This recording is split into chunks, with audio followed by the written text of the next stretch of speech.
Welcome back to Hollywood Bulletin, your source for the untold stories behind Tinseltown's brightest stars and darkest secrets.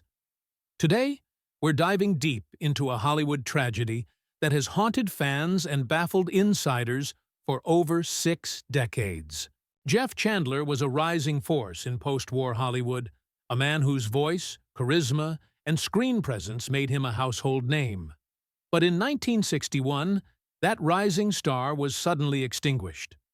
The official explanation was simple. Too simple. A routine. Surgery gone wrong. But as decades passed, whispers turned into questions, and silence turned into suspicion. What really happened to Jeff Chandler? And why did it take more than 40 years for the truth to come out? Small pause.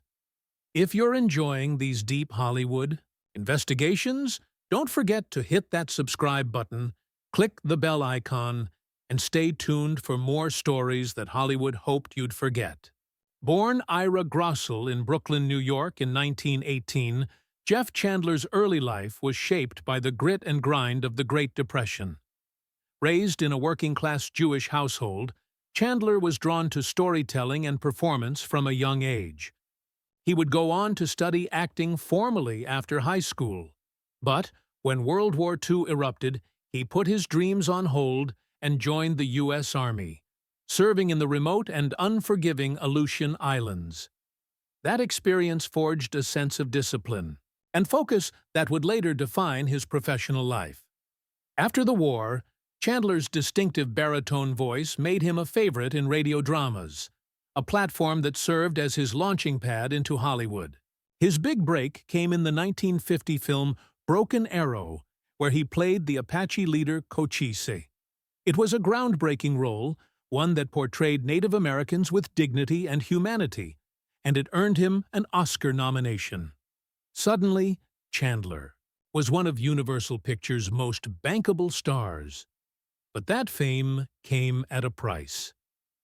Behind the scenes, Chandler was constantly working, acting in at least 2 films a year, singing, doing radio and public appearances, and even managing his own production company. He was admired for his professionalism, but those closest to him saw the cracks. His wife, Marjorie Hochel, described him as chronically fatigued, emotionally distant, and spiritually spent. Their marriage, which had produced 2 daughters, deteriorated under the weight of his fame. The couple finally divorced in 1959 after years of failed reconciliations and Chandler's much-publicized affair with actress Esther Williams. That relationship, in particular, would later spark one of the most controversial revelations in Chandler's story. In her 1999 memoir, Esther Williams alleged that Chandler had confessed to being a cross-dresser. The claim sent shockwaves through Hollywood, challenging the public's image of a man long seen as the rugged leading man. Friends like Jane Russell rushed to defend Chandler's legacy, and while the truth of that claim remains uncertain, it opened the door to years of rumors and speculation. But it wasn't the whispers or the gossip that ended Chandler's life. It was a medical failure. In May 1961, Chandler underwent surgery for a slipped disc at Cedars of Lebanon Hospital in Los Angeles.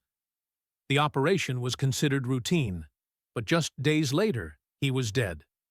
The official cause was listed as complications from surgery due to a post-operative infection. Many accepted that explanation, but not his family, not his daughter, Hamie. As an adult, Hamie Tucker began investigating her father's death. She knew the public story didn't match the man she remembered. Over the course of decades, she fought through legal barriers to access Chandler's sealed medical records. What she discovered was horrifying. Jeff Chandler had a known, documented, allergy to penicillin. Despite this, hospital staff administered a penicillin-based antibiotic either during or after surgery. He had a severe allergic reaction, anaphylaxis, that led to seizures, internal bleeding, and ultimately sepsis. By the time doctors responded, it was too late. The records showed not only medical negligence, but a disturbing breakdown in hospital communication. Nurses documented Chandler's symptoms, but their notes weren't acted on in time. Worse, conflicting memos suggested confusion about who approved the use of the dangerous medication in the first place. It wasn't just a tragic accident. It was a preventable disaster, concealed by silence and protected by power. At the time, both Cedars of Lebanon Hospital and Universal Pictures had a lot to lose. Chandler was still under contract with the studio. His image, strong, reliable, masculine, was central to their brand.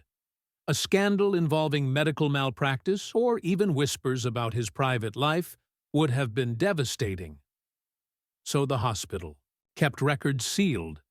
The studio controlled the narrative, and Chandler's death was quietly attributed to surgical complications.